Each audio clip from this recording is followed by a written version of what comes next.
Franso. Ang tawag sa amin dito ay rima. So yan, sa English to ay breadfruit. Ito ang masarap ito. Pwedeng i-substitute sa kanin. So ito, maraming luto ang magagawa rito. Pwede mong ihaw. Pwede mong igulay, sahog sa may munggo. Yan o, daming bunga. Tapos pag hinog, pwede na kainin din ang hinog nito. Yan. Sa amin, ginaano na namin to. Piniprito. Iwa-iwain mo, slice mo ng mga maninipis. Yan o, daming bunga. Yan. Ito o, hinog na o.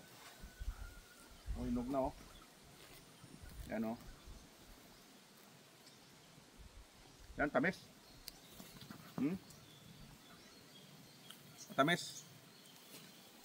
Oh. Kaya huwag mo na kumidyoan. Tikman mo, kaya mo niwala. Okay.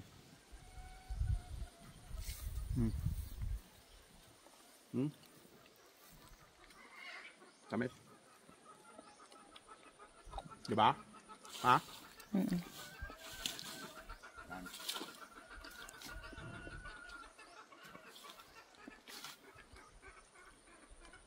Tamis ko.